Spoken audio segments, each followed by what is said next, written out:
the time to sit in meditation, to make the mind peaceful in samadhi. So we sit meditation first, to have mindfulness in the present. And in this way, we are listening to the Dhamma with mindfulness in the present. We listen well, and mindfulness and wisdom can arise. We're able to contemplate following the Dhamma and give rise to understanding. And we see that this restraint of the senses, restraint of the mind to make the mind still, has incredible and great value.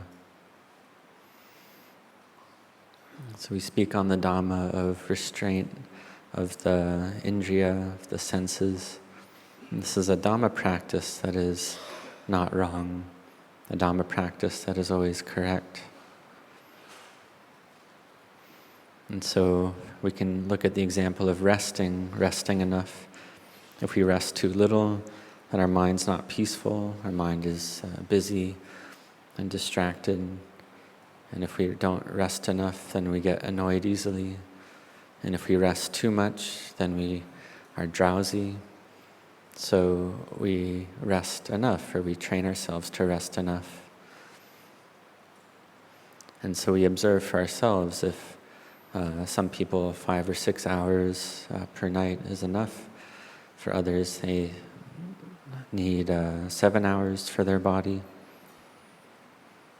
And in terms of eating the food, it's the same. So how much we eat, whether a lot or little, it's up to us to train ourselves to contemplate and see what is enough for us. And so this restraint of the senses, of the indriya, it's a Dhamma practice point that is never wrong. It's a point of Dhamma practice that is always correct. And this is a Dhamma that Venerable Ajahn Chah would teach all the monks and novices constantly about this point of Dhamma, this point of restraint.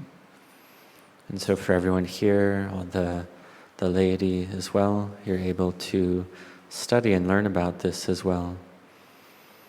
And so this word indriya is meaning that which is in charge.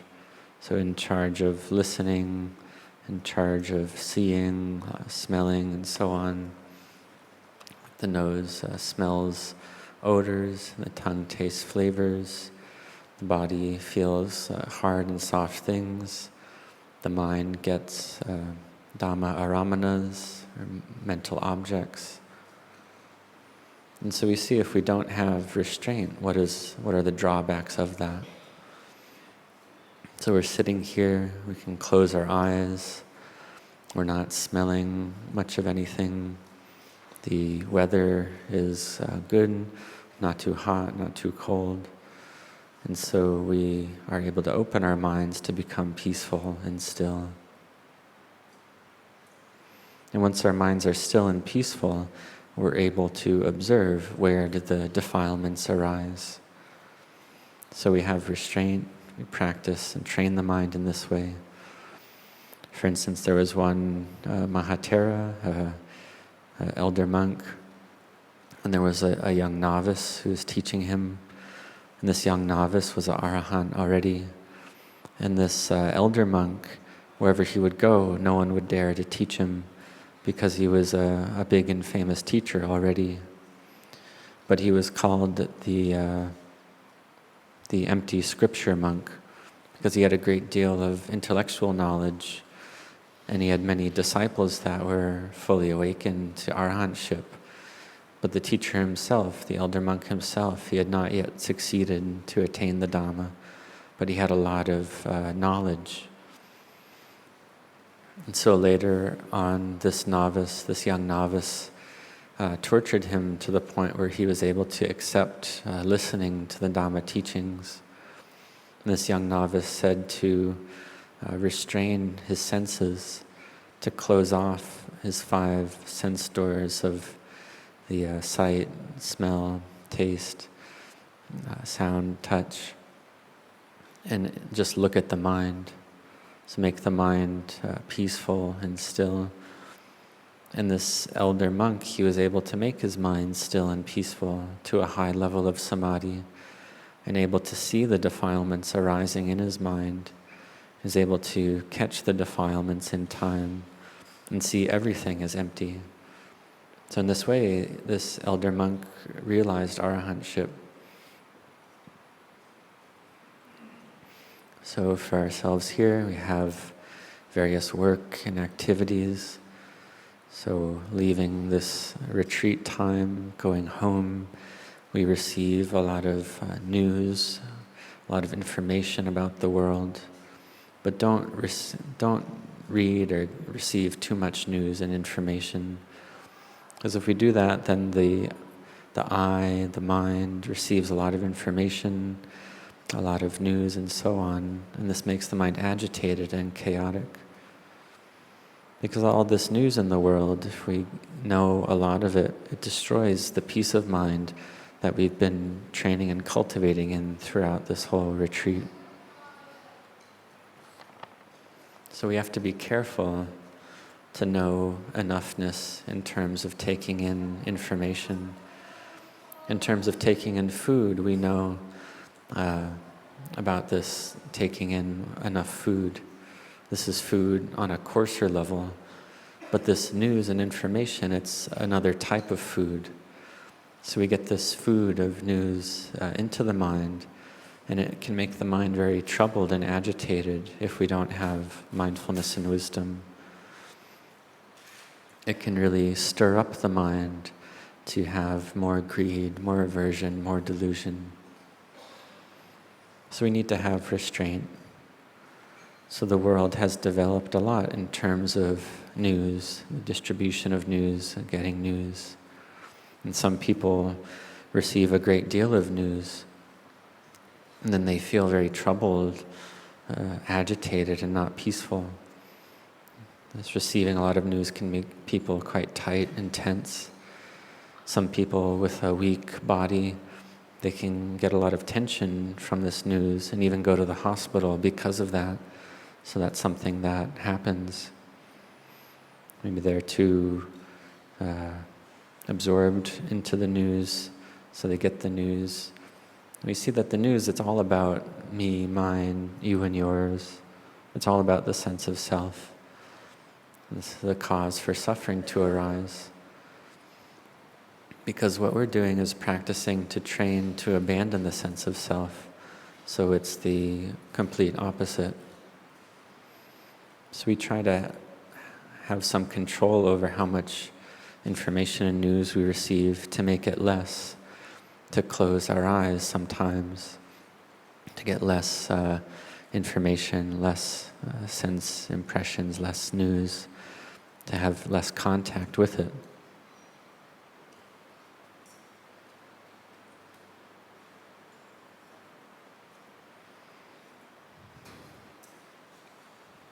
And so we receiving fewer sense impressions, and then the moods and sense impressions, there's less of them, and so the defilements cover over the mind less as well. And so we train to know this in time, that whatever things are arising, we make it less, so there's fewer contacts with the mind. So we have to be very careful with this. If we're careful in this way, then we're able to feel safe or reach safety.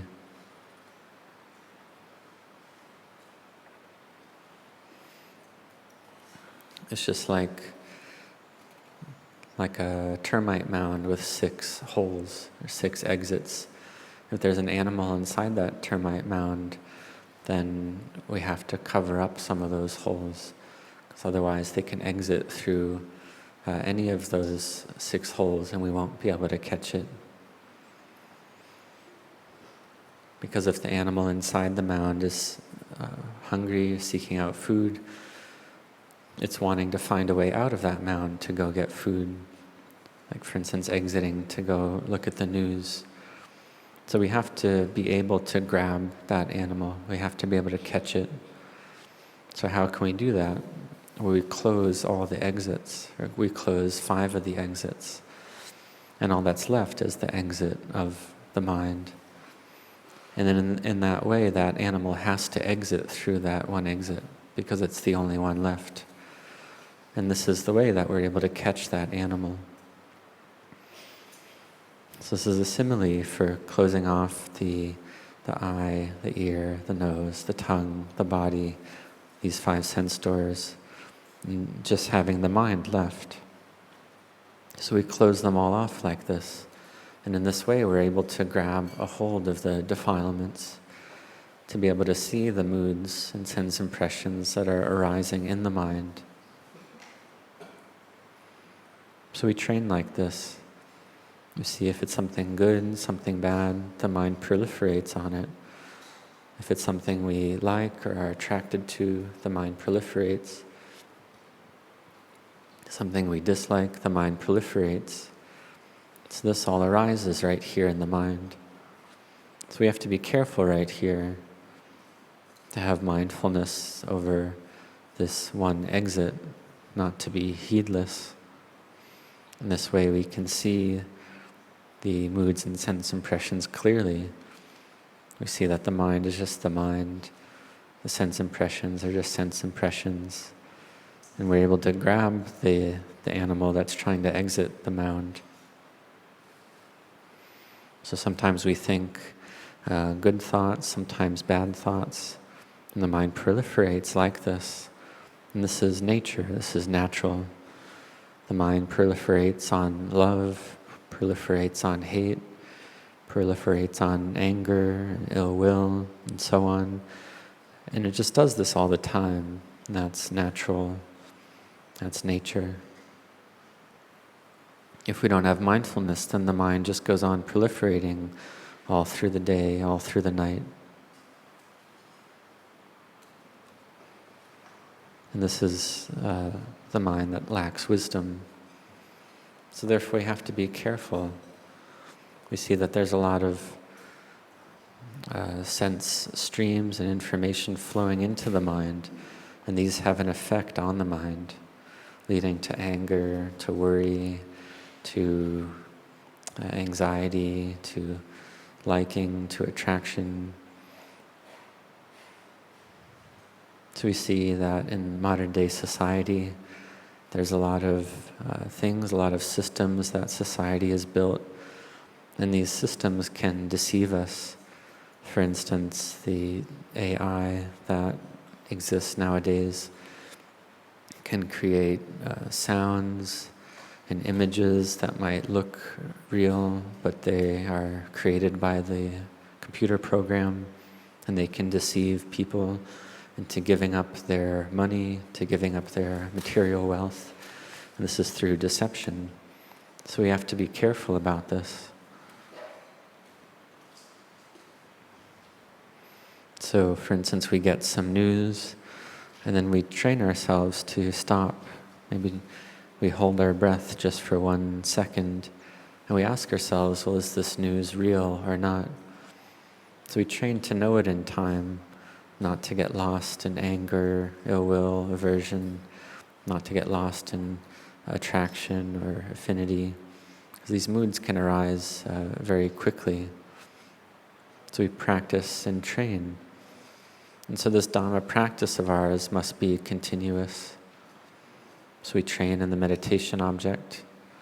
So after tomorrow, you all return to your homes. So wherever you travel, you practice and train, you cultivate the mind, practice to receive fewer sense impressions, fewer or less information, less news, not to follow the news a lot, but to watch over the mind, to train the mind, which is something much better to do. This is the way to meet with true happiness.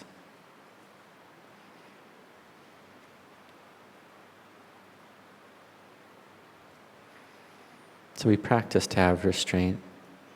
We can look at the example if we're able to know everything in the world, or we want to know everything that happens in the world, and we can know it all as it happens. We can know everything that happens in the world as it happens, but we're not knowing the sense impressions as they're happening.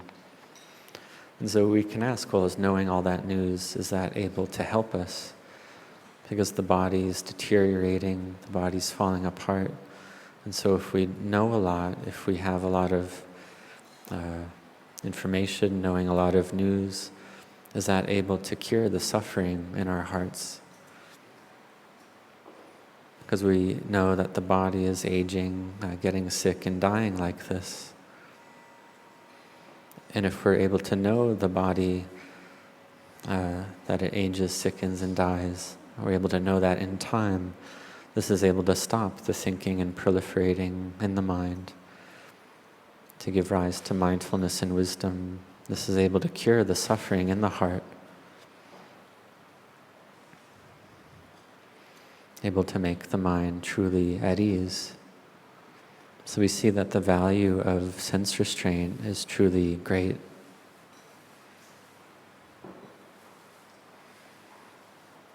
So we see that this thinking, that this mind is getting lost in the thoughts. And so if the mind's able to put down these moods and sense impressions, the mind feels happy and at ease. And isn't this better? Oh, sorry, some people might ask, well, isn't it making the mind like in a jail or in a cage to have sense restraint? Isn't it too much like a prison for the mind? And so thinking in this way, this is a thought of delusion in the mind. Because if we simply just let the mind follow after all the moods and sense impressions, and we think, oh, wouldn't that be better, more relaxed, and feel more happy like that?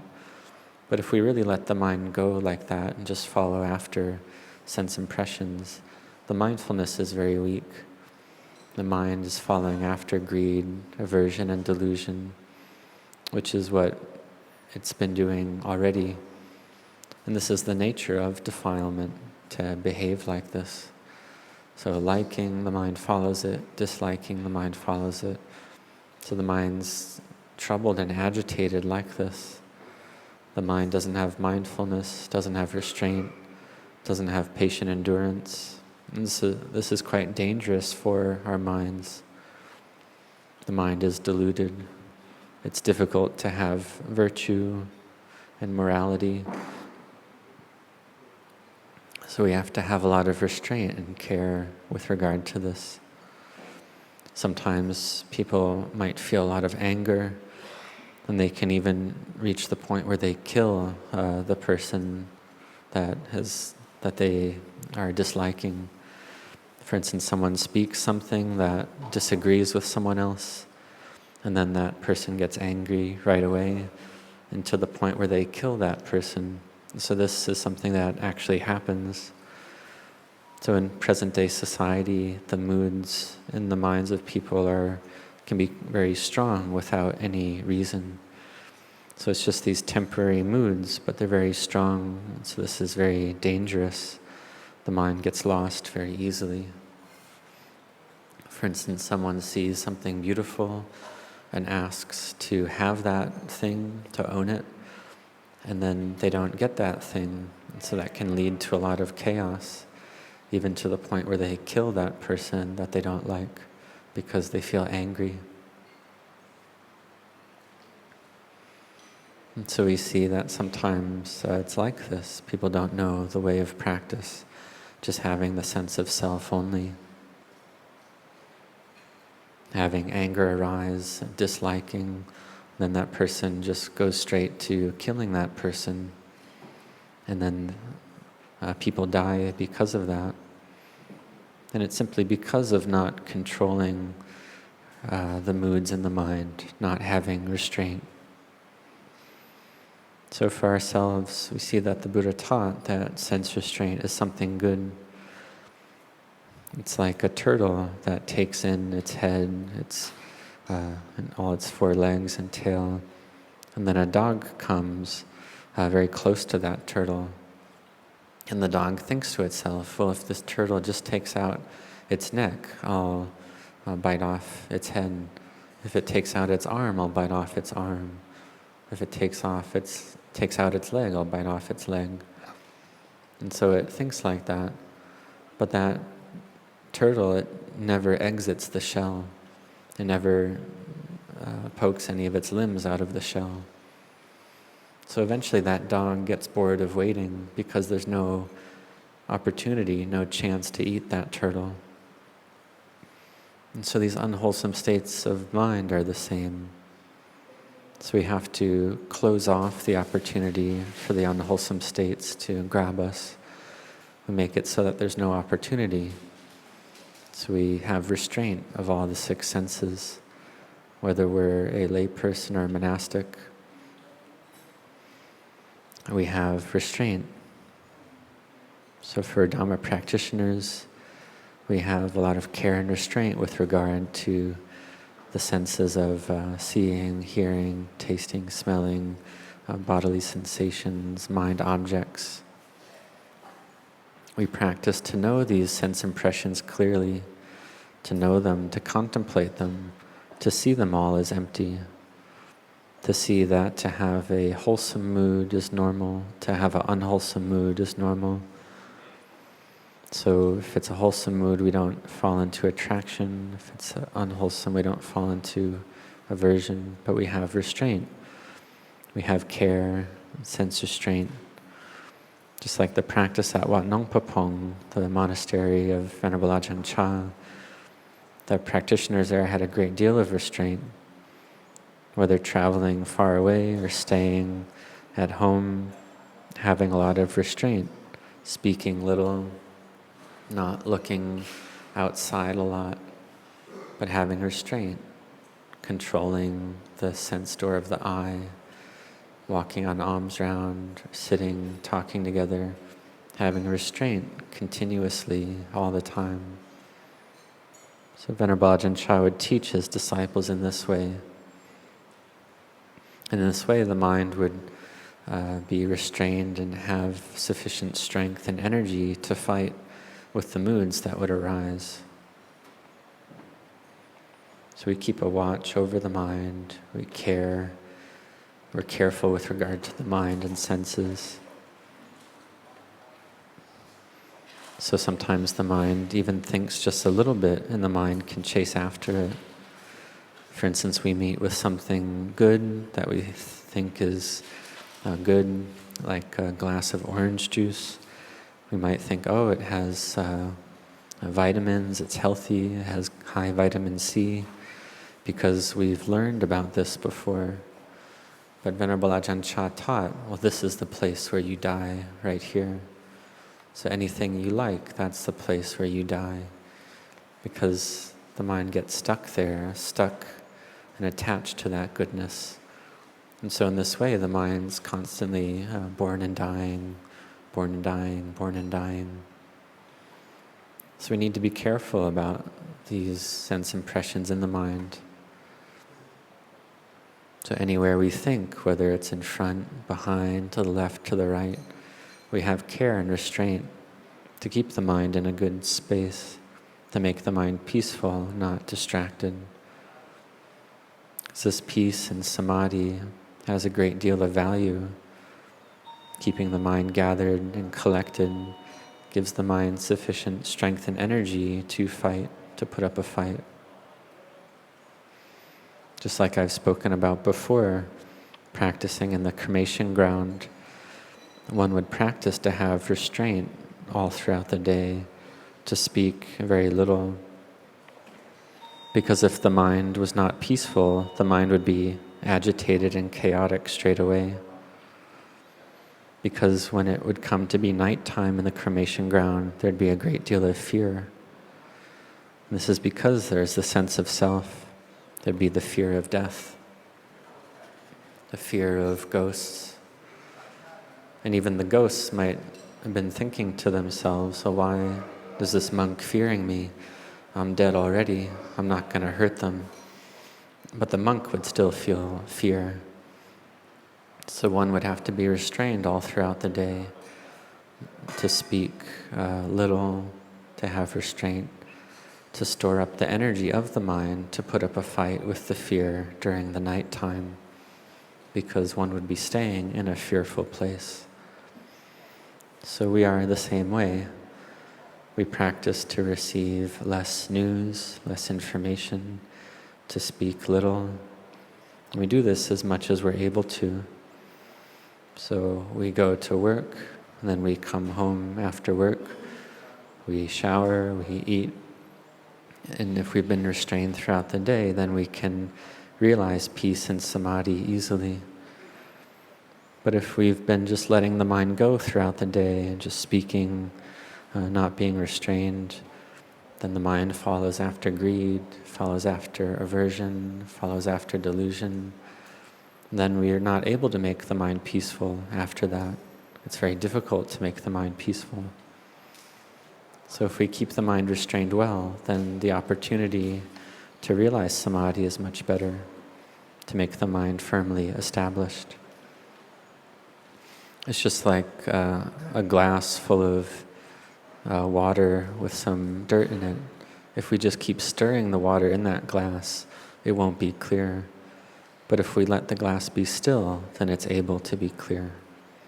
So this is having restraint of the senses. This is a very important point in Dhamma practice. This is a way of practice that is always correct. So we know this, we listen. So we have, if we have bad moods, unwholesome moods, we don't follow them. We don't think a lot. Whatever we hear, we don't cling to it. Because we see that this anger, it's all about the sense of self. There's someone who's speaking, someone who's listening, and so it arises with the sense of self. Just like we hear in the news, that it's just these conditioned formations proliferating in the minds of people, giving rise to the sense of self, of me and mine, you and yours. This is ignorance proliferating in the mind to have liking and disliking. But really it's just feelings that arise, stay for a little while and cease. So we practice and train to see materiality as empty, to see feeling tone as empty, perceptions as empty, mental formations as empty, sense consciousness as empty. We see absolutely everything as empty. We see it's all empty, there's nothing there. And when we reach this point, then there's no sense of self, no me or mine, you or yours. So this is the way to see the Dhamma. This is the way of practice that is always correct. So in this way, we don't get lost in moods and sense impressions, but we stay in the present moment. The mind's not lost or deluded. And so we practice to remember that this is the way of practice that is very good. It's the right way to practice. It's restraint of the senses. Makes the mind peaceful and collected, not dispersed and distracted. So we practice and train to have restraint of the senses, restraint of body, speech, and mind. So as practitioners, we've been training in this way in the monastery and soon to go home. And for the monastics, they train in sense restraint as well, to have mindfulness with all the six senses, just like I've explained already, to know them in time, not to follow after the defilements. Because with the defilements, it's all about me and mine, you and yours, all about the self. So we practice and train to have sense restraint, to have less proliferation, less distractedness of mind, to have better virtue as well. Just like the simile of the turtle. If the turtle doesn't exit from its shell and poke its limbs out, then the enemy is not able to hurt it. So this is having restraint of the senses, restraint of the mind. We bring the mind to stillness. We're able to contemplate, able to see the truth, to know the truth, to see the Dhamma. So may you practice to make the mind still and peaceful. Because if we know a lot, receive a lot of information, the mind's just troubled and agitated. So the sense restraint is very important. It's the way to know and see the Dhamma. So may you all grow in blessings.